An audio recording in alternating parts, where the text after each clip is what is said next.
Hey, welcome to Made for More. My name is Aaron Burke. I am the host of this podcast, and we come up with new content on the first Wednesday of every month. And I'm so glad to hear the reports every single month of people writing in, telling them how this has helped them be a better leader, a better father, a better mother, a better pastor. So I'm excited to help. We work hard on this content to make it a win. So make sure you do me a favor. Make sure you subscribe to this on whatever platform you're on. And if you're on YouTube, we put this on the Radiant Church's YouTube channel, so make sure you subscribe there. But give us a review. We'd love to hear how this is helping you. And obviously, if you ever tag me on Instagram, I make sure and repost it so that people can know what's going on and how people are learning. But today, I want to talk to you for a few minutes about the 3 relationships that every leader needs. 3 relationships that every leader needs. Now, I'm a pastor, so I'm going to show you these in the Bible, and I'm going to show you how you can sustain what you're doing in a healthy way. Our word for the year is health, and how you can sustain it by having these 3 relationships in your life. And I'm telling you, I learned this at an early age because really I realized that really the excitement and the joy of whatever you're going to do in life is all going to depend on your relationships. Or if your relationships are good, life is good. If your relationships are suffering, life is suffering. So here's the 3 relationships that everyone needs in their life. I wrote them down as Bible characters, so I'll give them to you. The first one is that you need to be a Barnabas in a relationship, and I'll show you what that means in a little bit. The second one, you need to pursue a Paul, and I'll tell you what that means in a few minutes. And the third one is that you need to train a Timothy. So you need to learn how to be a Barnabas, pursue a Paul, train a Timothy. If you're taking notes, those are your 3. Be a Barnabas, pursue a Paul, train a Timothy. So let's break them down. What does it mean to be a Barnabas? If you don't know who Barnabas is Paul's friend. So Paul was a guy who was not a Christian, persecuted Christians, had this encounter with God, and ended up being one of the greatest church leaders ever. Planted churches all over the Mediterranean, wrote about a third of our New Testament that we have today.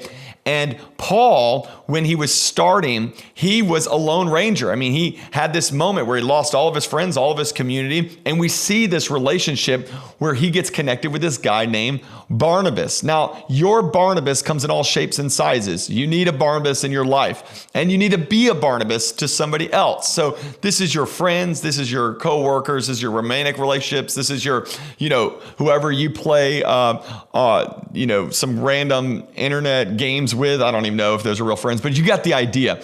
The idea is that you need to have friendships in your life. I love the story where Paul was actually being accused of his intentions when he was becoming a church leader. And people are like, is this guy even the real deal? And the Bible tells us in Acts 9 that when they came to Jerusalem, he tried to join the disciples. Talking about Paul tried to join the disciples, but they were all afraid of him, not believing that he was really a disciple. Now, I don't know about you. I don't know if I believe Paul. If Paul was killing Christians and then he says, hey, I'm one of you guys, I want to hang out with y'all, I'd be like, this guy's going to stab me in the back, literally. But verse 27 says, but Barnabas took him and brought him to the apostles. He told them how Saul on his journey had seen the Lord, and the Lord had spoke to him, and how in Damascus he had preached fearlessly in the name of Jesus. So Saul stayed there and moved about freely in Jerusalem, speaking boldly in the name of the Lord. So in this moment where Saul needed somebody in his corner, he had Barnabas. And let me tell you, if you want to thrive in leadership, you need a Barnabas in your life, and you need to be a Barnabas. So that's why the first crucial relationship is you need some friends. You need some people that you can just let your hair down with and have a good time. The word Barnabas in the Bible actually means encouraging one. So I don't know about you, but I need encouragement in my life. I need people to tell me I'm doing a good job. I need people to laugh with me. I need people that'll bring life into me. And so that's what a Barnabas does. In a world full of critics, it's rare to find a true companion. Let me say this again. In a world full of critics, it's rare to find a true companion.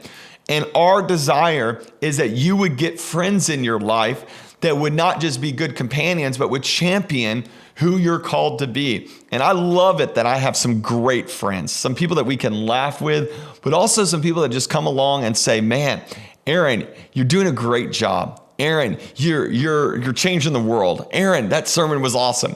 Like, you need some good friends in your life. So I think it's important that you don't just look for Barnabases, but you become a Barnabas. So let me ask you, as you're listening to this, or maybe you're watching this, are you a Barnabas? You're like, I can't ever find any friends. If you want a friend, be a friend. And how do you be a friend? Become an encouraging one. Encouragement goes a long way. Why? Because people need it. People say, well, that encouragement doesn't last. Well, guess what? Neither does bathing. That's why you need to do it daily. That's a good phrase right there. So learn to be a Barnabas to other people, and you will have great relationships, which will bring about great longevity in leadership. Here's the second one.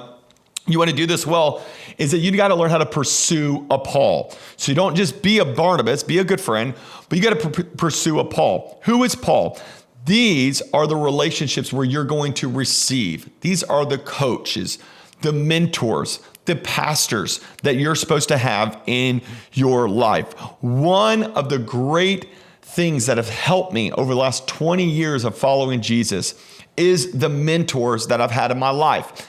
And I wrote it as pursue a Paul because I want you to hear this. They're not going to pursue you. So if you're frustrated because no mentor is seeking you out, guess what? They're not going to. You've got to pursue them.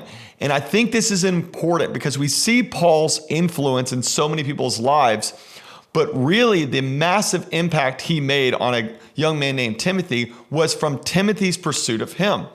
So don't wait for a mentor to recognize you. You pursue a mentor. You pursue someone who you can follow their life and you can learn from them. It is important that you get close to this person, that you ask good questions about life. And let me give you some encouragement in this, because somebody can be a PhD in one area and have an elementary education in another area of their life. So don't be frustrated when you can't find a Paul in your life that is perfect, because there is no such thing as a perfect mentor. Because what I've learned in life is that there's people that I'm going to admire and follow in certain areas. And then in other areas of their life, I'll kind of like go, well, I'm not going to learn from them in that area. But you've got to recognize where they're going to be a mentor for you. So maybe they're great at handling money, but they're terrible at raising their children. So get some mentorship from them about how to handle finances. But don't listen all the time when they tell you about how they handle their kids. But also don't write them off completely because they have an area that's their weak in. You've got to learn to pursue a Paul. Pursue somebody who can speak into your life. And if you are a Paul in this, let me just tell you, the best thing you can do is open up your life to let somebody else in to really learn how to be a success, because your greatest success is always going to be your successor. So how do we get a Paul in our life? Let me give you some keys to this that I wrote down. First of all, is you got to create realistic expectations from whoever you're trying to get mentorship from. So create realistic expectations. They're not going to invite you over their house all the time. They're not going to spend every waking minute with you. There's probably going to be a set amount of time on the calendar, and then you've got to honor that time. So you set realistic expectations, and you also understand they're not perfect. I have some great mentors in my life, but none of them are perfect. And I set realistic expectations that I understand there's only one perfect person. His name was Jesus, and he's at the right hand of the Father right now. So I'm realizing there's only imperfect mentors. All right, here's the second thing is you've got to be intentional to get involved in their life. If they like to go running, you go running with them. If they like to do pottery, you find ways to do pottery with them. If they are a mom with 4 kids and you're becoming a mom going from 1 kid to 2 kids and you want to hang out with them, go to the park with her and her 4 kids. Find ways to get involved in their life. Don't ask them to come into your life. You walk into their life. Some of the people that have really pursued me as a Paul It's been great. They've joined CrossFit and they've tried to do that and stay with me as much as they could. They will come with me on different trips. They'll find ways to insert themselves into my life. And I'm telling you, you make it a point. And as someone who is a Paul to many people, let me tell you, I respect the moments where they're going out of their way, inconveniencing themselves to be involved in my life. So you're going to get involved in their life. Number 3, this is huge. Don't overstay your welcome. This is a big one. So if you're going to pursue a Paul, don't overstay your welcome. So when I meet with my pastors or have a phone call with some of my mentors that I have, I make sure if the 30 minutes that I asked them for is up, I say, hey, I told you 30 minutes, I'll cut this off right now. Now, if they insist on talking longer, I'll do that. But I'm always going to provide a way for them to get out. I want them to want to have these conversations, not feel trapped by those conversations. Let me say this. If they invite you over their house, try to leave early. Now, if they insist that you stay longer. But you never want to be the person that the mentor in your life is sitting around going, man, they just won't leave. And we all know who those people are. So learn to don't overstay your welcome. You'd much rather leave early than stay too late. All right, here's the 4th one. Ask thought out questions. Ask thought out questions. If you're going to pursue a Paul in your life, think through the questions. I love it when people ask good questions to me. And I can always tell a good question because a good question is specific. A good question is really me hearing that they want me to help them solve a problem that is a difficult problem. It's not like hey, tell me the best book you ever read. It's teach me how you think. Teach me how you do life the way you're doing it. What are the keys to your success? Do thought out questions. And here's my last one for you. When you're pursuing that coach, that mentor, always honor them. Always honor. Let me tell you, honor them to their face, but also honor them behind their back. Honor them by paying for their meal. I think that's a big deal. Try. Now, they might not let me. My pastor always pays for my meal. Every time I go out with them, every time I meet with them, he fights for it. And I tell him, I say, no, it's an honor principle. I love to honor those who are my mentors, my leaders. And I'm telling you, if you will try to do that, walk in honor, then I'll watch how honor will always give way to the gift. And you'll be able to receive more from them when you honor them. So here's the first 2. The first one is that you need to be a Barnabas. You need to be a friend to somebody. You need to have some good friends. Second one, you got to pursue a Paul. And thirdly, you need to train a Timothy. Timothy's our third guy in the story. Timothy was a young leader that Paul had the opportunity to train up. And so when they come to you, you have to understand this is your responsibility to speak into that next generation. So I would ask you this question. It's not only who's your mentor, it's who are you mentoring? That's a great question. It's not just who's discipling you, it's who are you discipling? It's not just who's helping raise you up, who are you raising up? We should always live with this idea that our greatest success is going to be our successors. You are called to be a spiritual father or mother to somebody else or some kind of mentor. And this is lacking in our world today. The world is out there and they don't have mentors. They don't have people speaking into their life. And the Bible says it this way. I'm writing this not to shame you, but to warn you as dear children. 1 Corinthians 4 verse 15 says, even if you had 10,000 guardians in Christ, you do not have many fathers. For in Christ Jesus, I became your father through the gospel. Therefore, I urge you to imitate me. This is Paul speaking down saying, listen, what you need is y'all need some fathers. You need someone in your life, and your job is to be that mentor to somebody else. If someone gave you a hand up, you've got to give somebody a hand. You've got to reach your hand down and help somebody else up. It's part of healthy leadership. And honestly, it'll sustain you in this. I'm 38 years old now.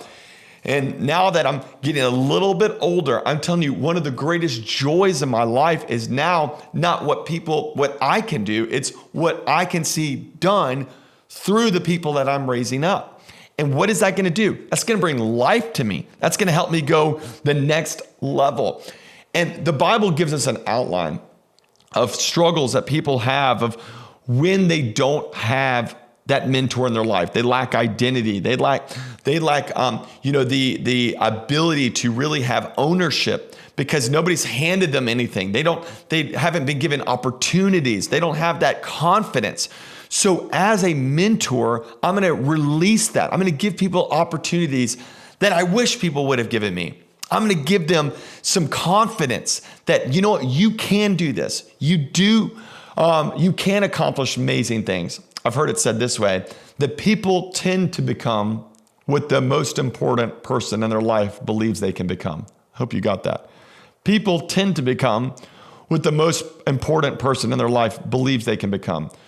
So you have the ability to speak into other people's lives ways that will really be able to see them thrive because nobody else is speaking it over them. You can. So let me give you some practical application on this. Is simply this. Here's the first thing is who are you raising up right now?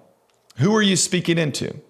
Who have you given your time to, your ability to, your wisdom to, so that they can thrive? Be a Paul in somebody else's life so that you can raise up a Timothy, because your greatest success will always be your successor. Here's the second thing is learn to give people your time. The most important and valuable asset you have is your time. And so when you give people your time, which by the way, right now you're giving me your time, and I want you to know, I honor it. That's a big deal that you would take these, 20 or so minutes and listen to this podcast. I hope it helps you. But I want you to know your time is so valuable, but I'm telling you, it is never wasted investing into people. Let me say that again. Time is never wasted when it's invested into people. People might hurt you. People might stab you in the back. They might leave you. But let me tell you, when you invest in other people, it is something that will reap benefits for years and years down the road. Give people your time. Here's the third thing you do is you give people access. You give people access. Don't be some closed off leader. Don't be a leader that has some guard up that people can't see through. The greatest thing you're going to do is you're going to show them how you live. So mentorship for me is not me telling people what to do. Mentorship is telling people what I do. Let me say that again. It's not telling people what to do. It's telling people what I do. It's what they see in me that they're able to now replicate and move forward. That's what Paul said. Paul said, whatever you've seen in me, put it into practice. And that's what happens when you train up a Timothy. You're giving them access. So I'm talking to the people I'm raising up, and I'm talking to them about how I'm investing in my children, how I lead at the church, how I invest in my marriage, how I take care of my health. Talk to them about what you do. Give them access. And then here's the last one. Is give them opportunities. Give them opportunities. You as a leader have a unique opportunity to hand off ministry, leadership things, roles, tasks that you've got to understand. For you, it might not be a big deal. For them, it's a huge opportunity. I remember the very first time I was able to do transitions in my youth group. I was 17 years old, and they let me come up and do a little offering talk. And I remember getting so blown away. One of my mentors, he was a guy by the name of Donnie, and he gave me my first opportunity to lead a small group and then opportunity to share from the stage. And when he gave me that opportunity, I remember sitting there going, man, I would never have this if it wasn't for him. And I want to be that person for other people. Now that every time I give someone an opportunity to speak, or I give someone their very first job in ministry, or hire someone out of college, or I'm able to give someone an opportunity to do some kind of task that they never thought they'd be able to do. When I do that, I realize, man, I'm now being a Paul to a Timothy, and that Timothy wouldn't have this opportunity if it wasn't for me. Give people opportunities. Remember, it's not about you. It's not about how great people think you are. It's about the legacy you're going to leave behind. 3 relationships every leader needs. Let me give them to you one more time before we close. You need to be a Barnabas. You need to have some good friends. And I'm telling you, you need some people you can laugh with, have a good time with, and that you can really encourage. That's what Barnabas means, encouraging one. You need to pursue a Paul. You need to have a mentor in your life. Let me just say this one more thing about a mentor. A mentor needs to have the ability to tell you no.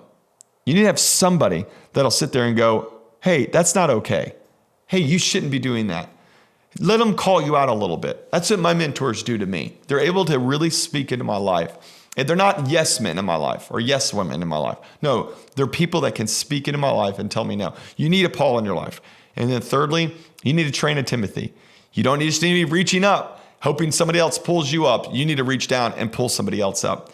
And watch, when you have all 3 of these, here's what happens.